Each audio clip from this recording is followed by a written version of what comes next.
What's the deal with Brandin Podziemski right now? I mean, the guy is known as being a shooter, and this season he cannot shoot. Is it the yips or is it something completely else? We're debating on today's Locked On Warriors.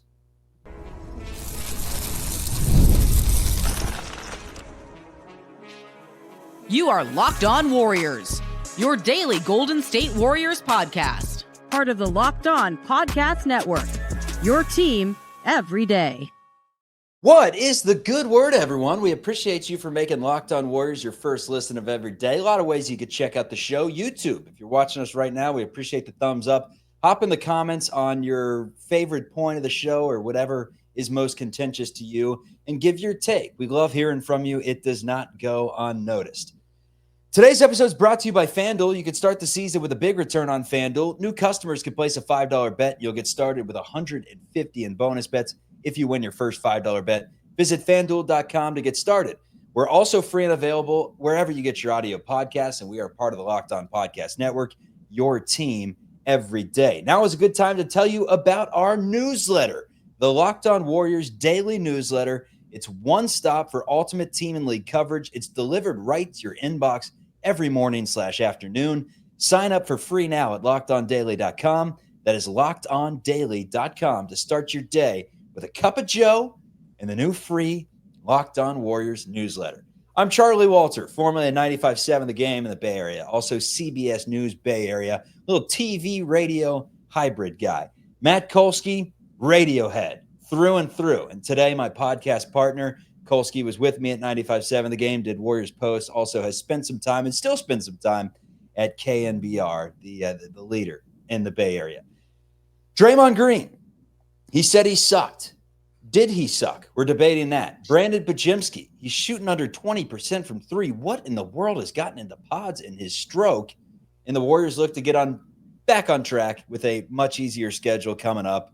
And we'll take a look around the NBA. Is not a ton of Warriors news to get into. We broke pretty much everything down right after the Clippers game on Monday. There was a lot of passion, a lot of fire from the two of us. So we've had a chance to say goose fraba. We've had a chance to get down off the ledge and talk about this one as a whole.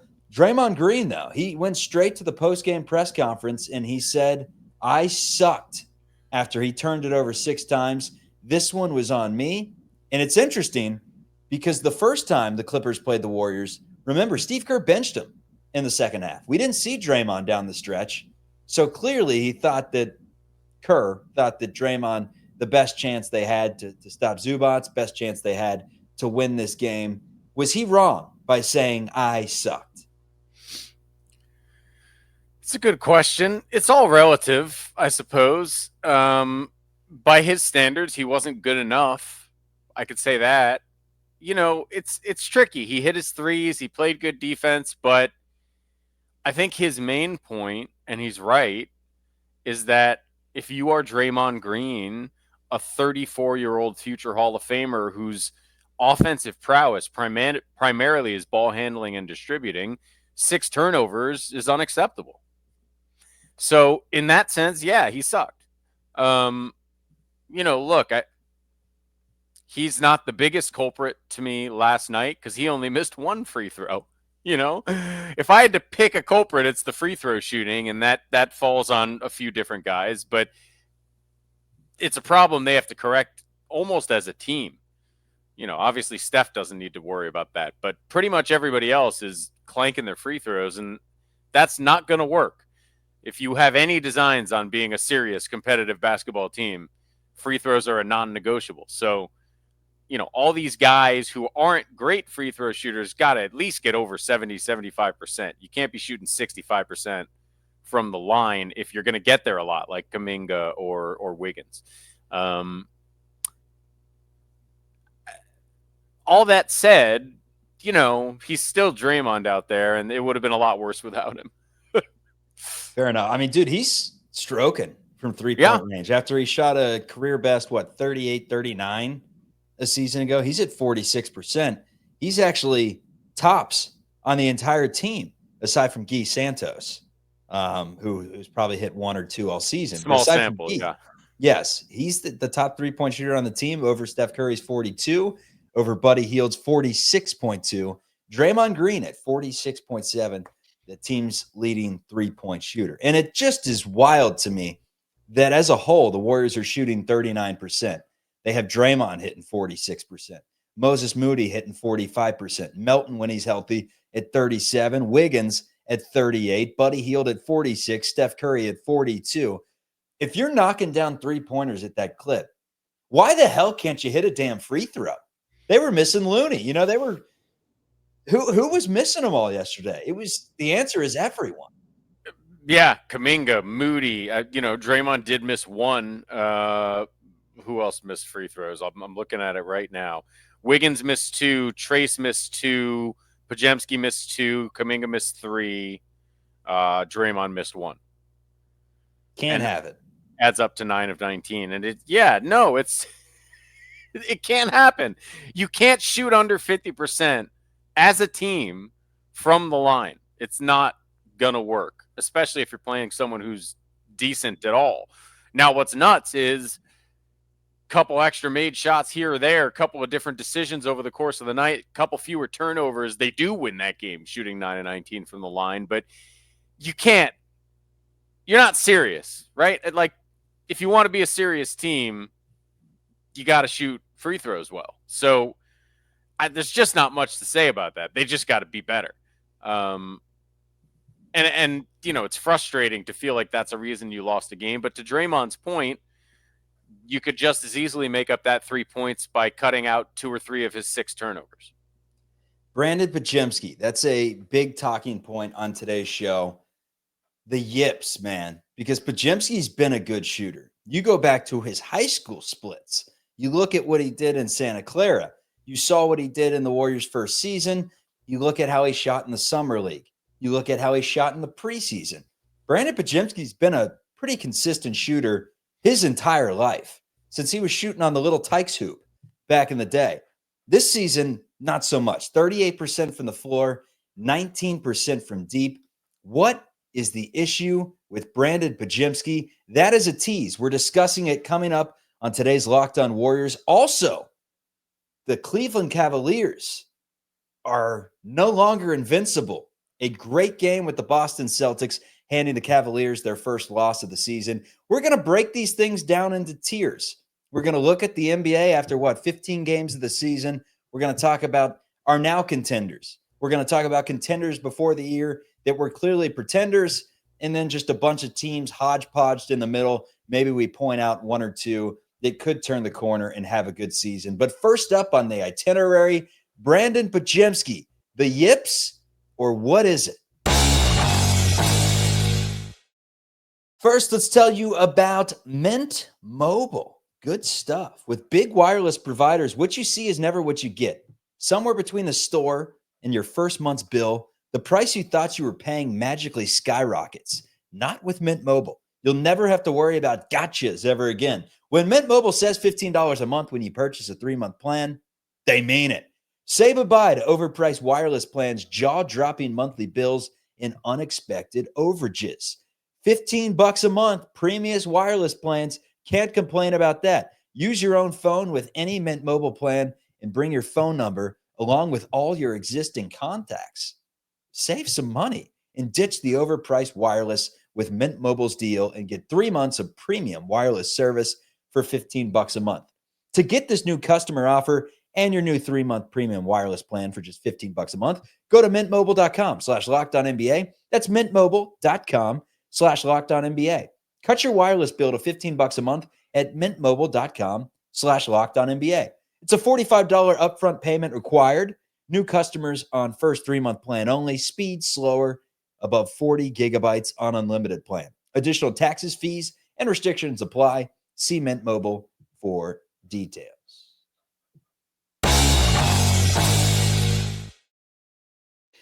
This one hurts, man, because before the season, I was the biggest Brandin Podziemski stan of all time. And I still am. I love the way that he plays. I love the way that he just goes out there and will accept a concussion every single time he plays. He's probably got, you want to talk about bruises. The guy probably bruises pretty easily based off just looking at him. He's probably got bruises everywhere. He takes them left and right, elbows, charges, One thing that he's been really good at throughout the early stages of his career and dating back to day one has been his ability to shoot the basketball. I looked at him in the offseason and said, more of a point guard. I don't think he's going to create for himself consistently. But then we heard the conflicting reports. We heard that Brandin Podziemski was an untouchable. They're not throwing him in that Lauri Markkanen trade. Joe Lacob went up to him at the Las Vegas Aces game and said, "You're ours. You're not going anywhere, ever." And I thought this guy was about to be the greatest player of all time. Talked about how he wanted to put up 10 threes per game this season. Worked on his mid-range game. He's scared of the mid-range game right now. I mean, he's scared to put the ball up, and I don't know why. Because I always thought with Brandin Podziemski, that's the one thing you got from him was an assassin, someone that wasn't scared of the moment, someone that was polished and poised beyond his years. But he's going through it right now, man. There's a funk. He still can affect the game, and that's why he's getting 15, 20 minutes. It's because he can, get in there and rebound, makes good passes. For the most part, hasn't been a turnover machine. I mean, he had one against the Clippers in 16 minutes, had 0 against Memphis in 28 minutes, and those are with 2 and 5 assists respectively, and then 0 against Dallas, 1 against OKC, 1 against Cleveland, all in above 15 minutes. So he is not turning the ball over anymore.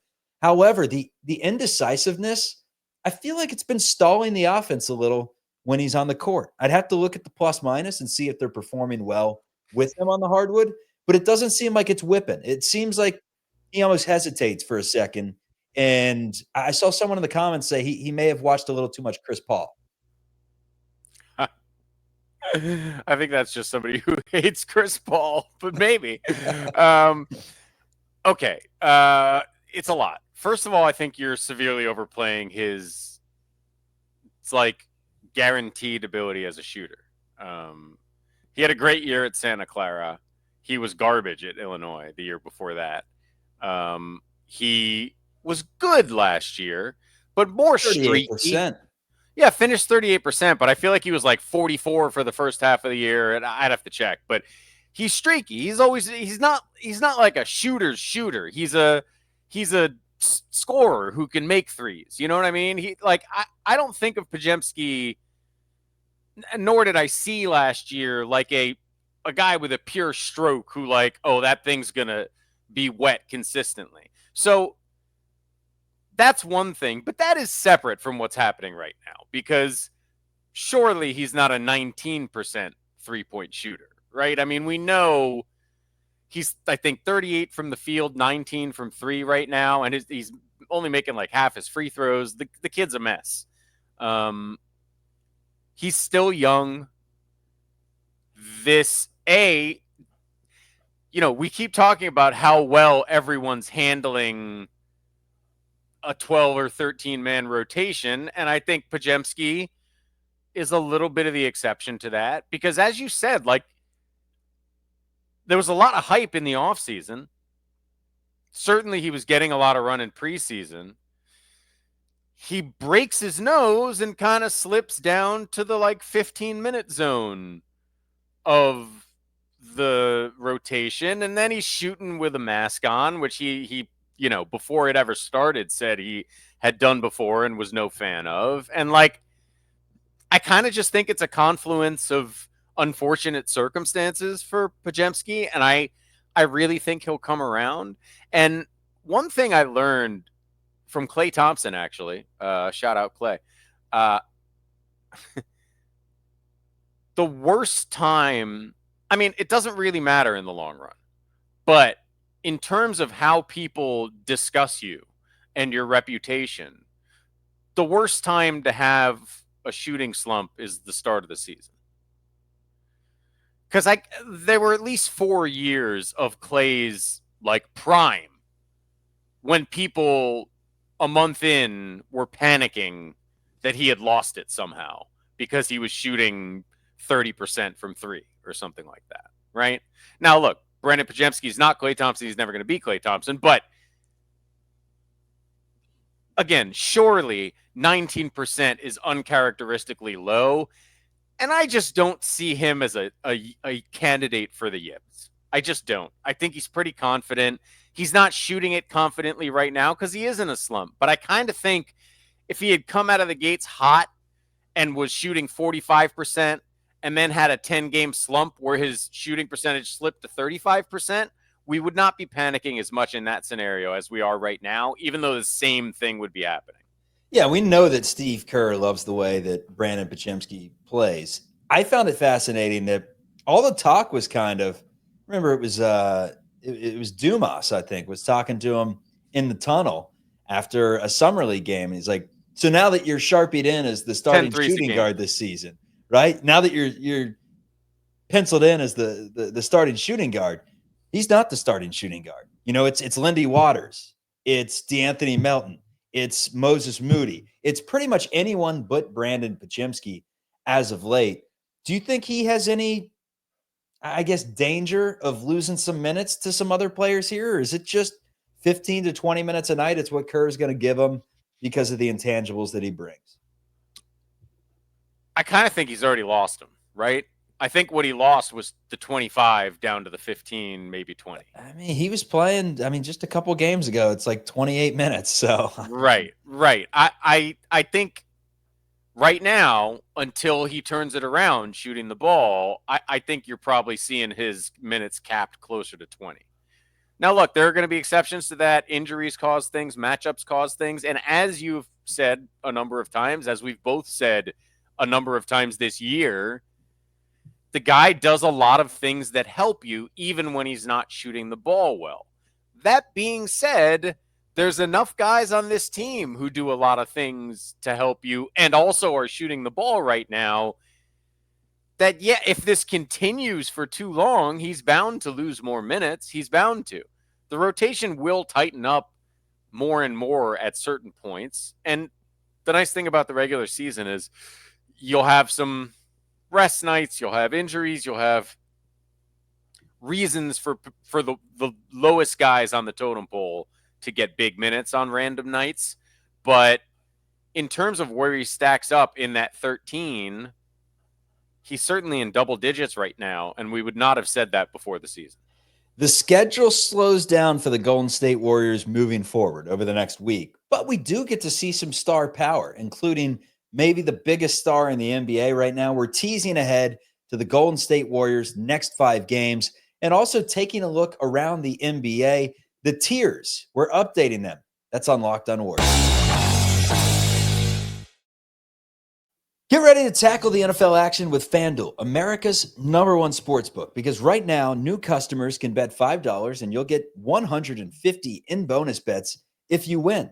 The FanDuel Sportsbook app gives you everything you need to place live bets on the NFL all in one place.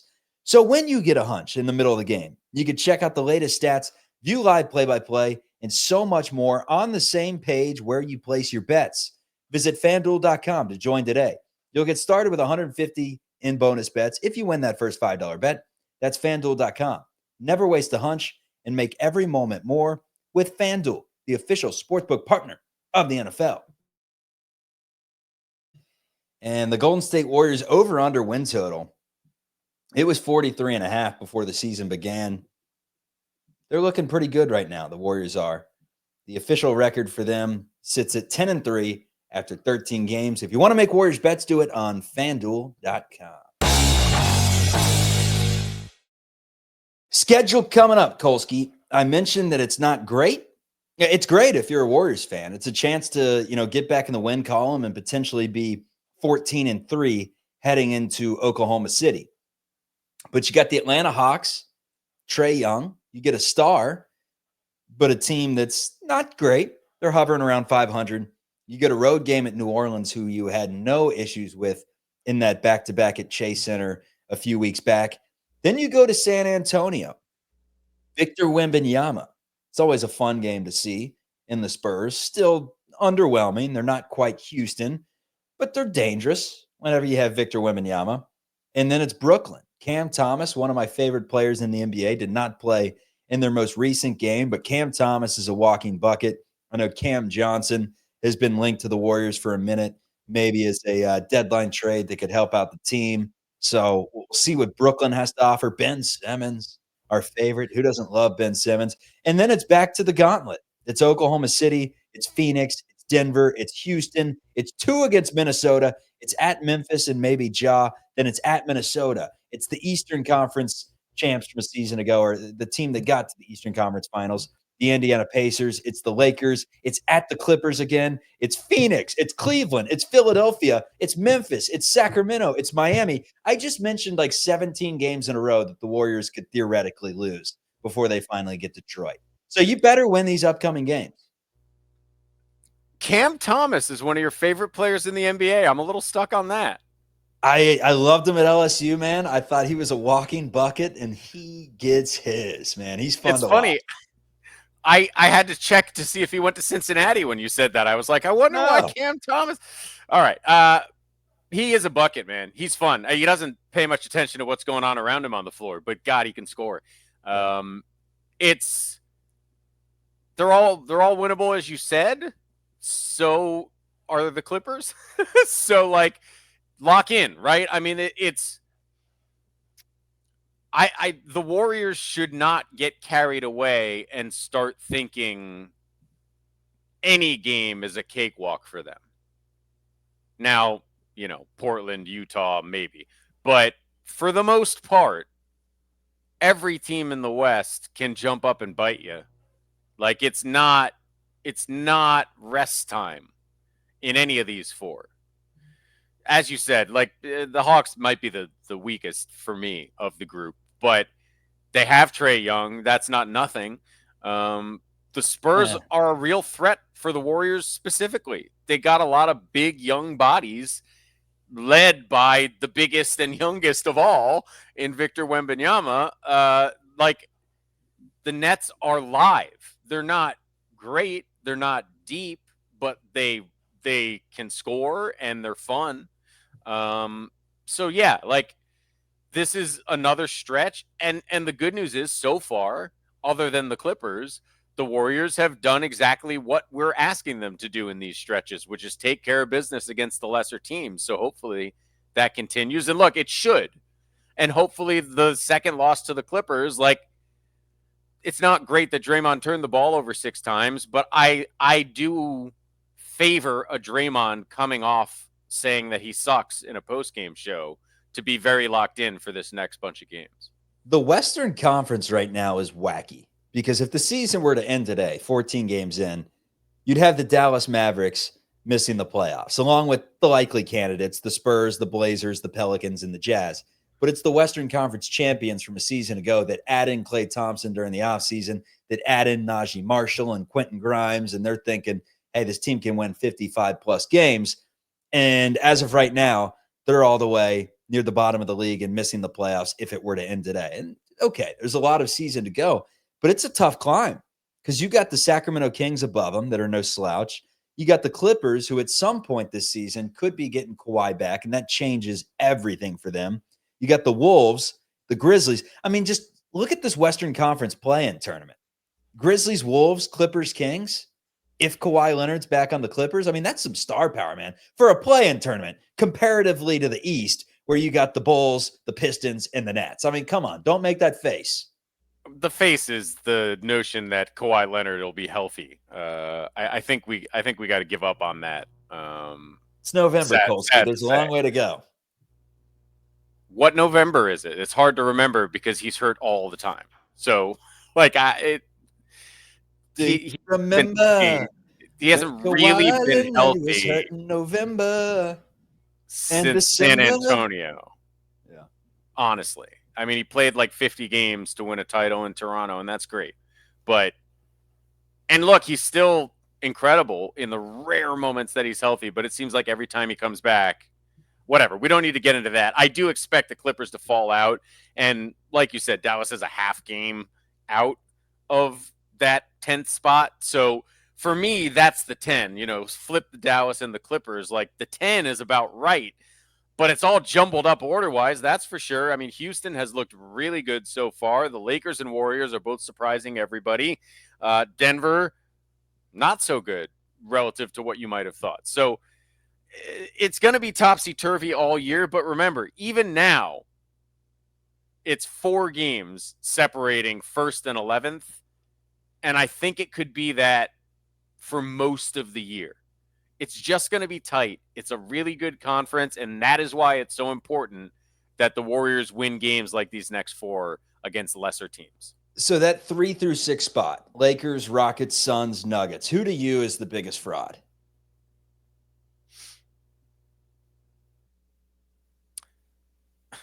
I don't, the Lakers, but it's tough to call them a fraud given who leads the team. If those two guys are healthy, they are a threat.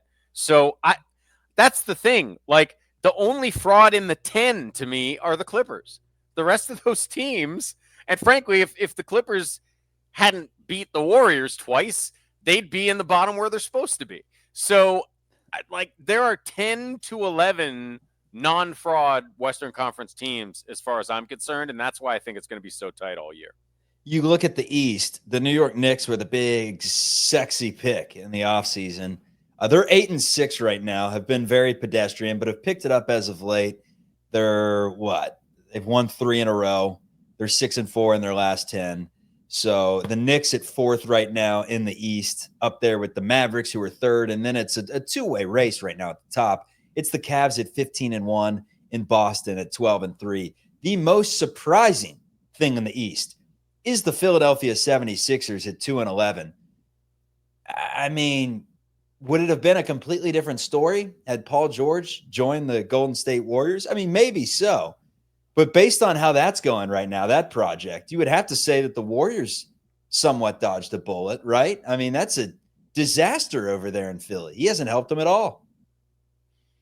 He hasn't been healthy. And that's the risk when you get Paul George. So you could say, like, yeah, this is what very easily could have happened. It also would have cost the Warriors players, so they wouldn't have some of the guys that they have right now. You think the Bucks are going to step it up in the East? 5-9 right now. Well, I was going to say, really, like, given everything that's gone on with Philly, just in terms of who's been available, that's actually a little less surprising to me than just how kind of miserable the Bucks have been. Yeah, they have more wins, but they're not good, and they already needed Dame to save them once, right? Like, it's not good over there, and they have not been good since Doc Rivers took over. So it's a sad state of affairs in Milwaukee. And honestly, those surprises are bigger than any of the ones at the top of the East for me. The East, man, it is an interesting conference right now when you have the Hornets taking down the Bucks and the Chicago Bulls in the play-in tournament, but not the Philadelphia 76ers or the Bucks. The Knicks are struggling out of the gate. The Heat, who have been pretty consistent over the years, below 500, yet would be given a playoff spot, not a play-in spot where the season ended today. So the East, not nearly as good as the West, but they do have the best team in basketball right now. The Cleveland Cavaliers at 15-1, and then the Celtics at 12-3. So overall, good stuff from the West, not as much the East. This is Locked On Warriors. We got the post game after the Hawks game. It's Wednesday. See ya. Bye.